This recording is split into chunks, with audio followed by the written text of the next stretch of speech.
नमस्ते जी। वैदिक राष्ट्र में आपका स्वागत है। आज का हमारा विषय है ईश्वर जीव व प्रकृति न होते तो संसार का अस्तित्व न होता। संसार में तीन अनादि सत्ताएं हैं या सत्ताएं नित्य अर्थात सदा रहने वाली हैं। इनका अभाव कभी नहीं होता। जो पदार्थ अनादि होते हैं वह अनंत अर्थात नाश रहित और अमर भी होते हैं। इस कारण से इन तीनों पदार्थों का कभी नाश और अभाव नहीं होता। हमारा आधुनिक विज्ञान वेदों से कोसों दूर है। वहाँ वेदों के सत्य तथ्यों पर ध्यान नहीं देते। सृष्टि रचना व संचालन विषयक अनेक प्रकार की कल्पनाएं करता है।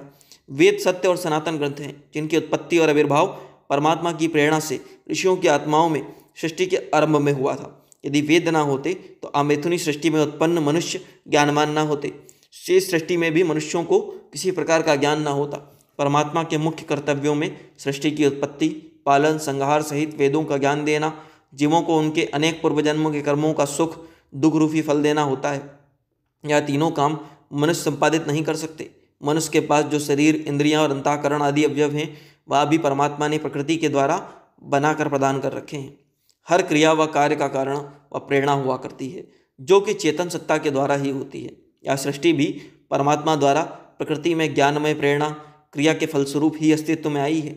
ज्ञान रूप सत्ता ही सभी बुद्धियुक्त कार्यों और रचनाओं का निमित्त कारण हुआ करती है। इस प्रकार ज्ञानयुक्त नियमों से बने यह विशाल संसार, मनुष्य आदि प्राणियों के शरीर भी एक परमात्मा द्वारा रचे गए कार्य हैं।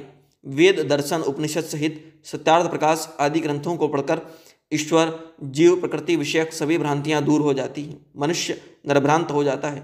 योग साधना और वैदिक साहित्य के स्वाध्याय से मनुष्य सत्य को प्राप्त होता है और विवेक उत्पन्न होकर वह संसार के सभी रहस्यों को भी जानने में सफल होता है जो विज्ञान से जानना संभव नहीं होता।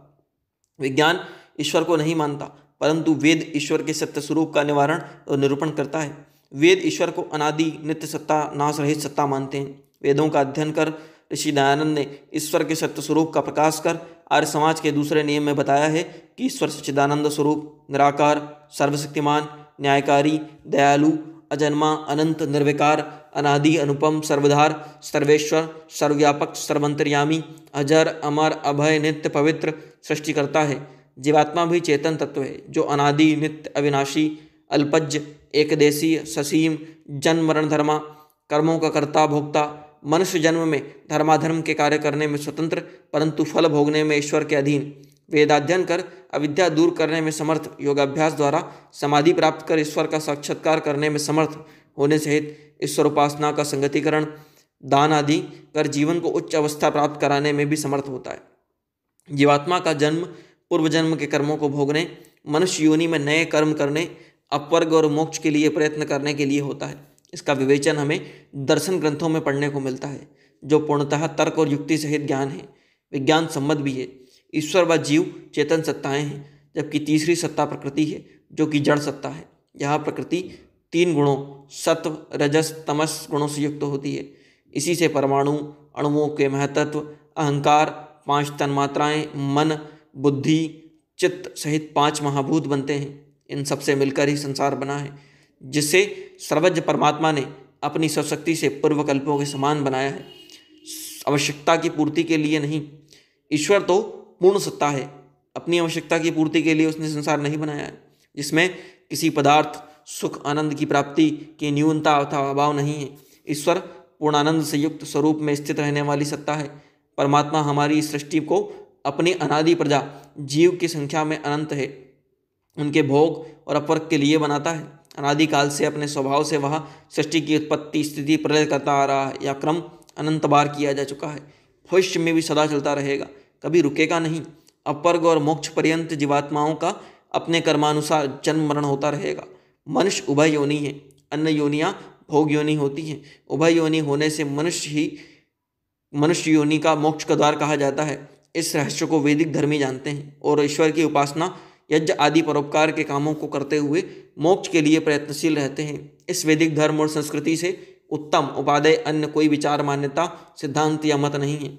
इसी कारण से सृष्टि के आरंभ से लगभग 1.96 अरब वर्षों तक अर्थात महाभारत युद्ध तक यही वैदिक धर्म संसार के सभी लोगों का एकमात्र धर्म, मत, संस्कृति, परंपराओं के ग्रंथ रहे हैं। आज भी वेद प्रासंगिक हैं, सब मतों और विचारों से आधुनिक और नवीन हैं। इसी कारण इसी की शरण में आकर जीव और मनुष्य को शांति प्राप्त होती है। एक विदेशी दार्शनिक का कथन है कि उपनिषदों का अध्ययन कर उसे जीवन में शांति और सुखों की प्राप्ति हुई। उसे विश्वास है कि उसके मरने के बाद भी उसकी आत्मा को शांति प्राप्त होगी। ऐसे महत्वपूर्ण वैदिक धर्म के सभी मनुष्यों को अध्ययन करना चाहिए। इसके लिए प्रथम ऋषि दयानंद के सत्यार्थ प्रकाश ग्रंथ का अध्ययन करना चाहिए, जो वेद और वैदिक धर्म विषयक सभी बातों को तर्क व युक्तिपूर्वक प्रस्तुत करता है, वेद के सत्य स्वरूप व शिक्षाओं से परिचित कराता है। सत्यार्थ प्रकाश सहित वेदांग, उपनिषद, दर्शन, मनुस्मृति, वेदों का अध्ययन करने पर मनुष्य जीवात्मा जीवन का कल्याण कर सकता है। अन्यथा स्वाध्याय से जिस ज्ञान व लक्ष्य की प्राप्ति की प्रेरणा होती है, उसके ना होने से मनुष्य जीवन सफल होने की संभावना नहीं होती। ईश्वर ने सृष्टि को इसलिए बनाया है कि वह जीवों को उनके पूर्व जन्मों और पूर्व कल्पों में किए गए पाप और पुण्य कर्मों, उन्हें धर्म और अधर्म भी कहते हैं, का फल प्रदान कर सके। परमात्मा को जीवों को मोक्ष आनंद की प्राप्ति का अवसर देना भी होता है। यदि जीव ना होते तो यह सृष्टि ही ना बनती।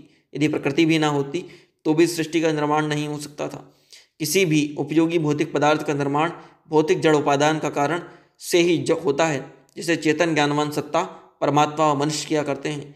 मनुष्य केवल पौरुषेय रचनाएं ही कर सकते हैं। जिस परमात्मा अपौरुषेय रचनाएं करता है, परमात्मा जिसका कार्य जिसे पुरुष और मनुष्य नहीं कर सकते, वह कार्य ही करता है। अतः किसी भी रचना में रचना करने वाली सत्ता, जिसके लिए रचना की जाती है वह, तथा जिसके रचना हो सकती है वह पदार्थ, इन तीन पदार्थों और सत्ताओं का होना आवश्यक होता है। यह तीनों पदार्थ इस सृष्टि में अनादिकाल से विद्यमान हैं। यह हैं ईश्वर, जीव और प्रकृति। ईश्वर ने इस सृष्टि को प्रकृति नामक उपादान कारण से जीवों को भोग और उपवर्ग करने के लिए रचा है। इस प्रकार से यह तीनों पदार्थ सृष्टि की रचना संचालन में आवश्यक अपरिहार्य। हमें इस रहस्य को जानना होगा और इस रहस्य को जानना है। हमें इसे जानकर अपवर्ग की प्राप्ति करने के लिए ईश्वर की उपासना, यज्ञ आदि श्रेष्ठ कर्मों को करना है। इसीलिए परमात्मा ने सृष्टि को बनाया है, इसे आदर्श रूप में चला रहा है। ओम। प्रस्तुत लेख के लेखक हैं वैदिक विद्वान मनमोहन कुमार आर्य, देहरादून से।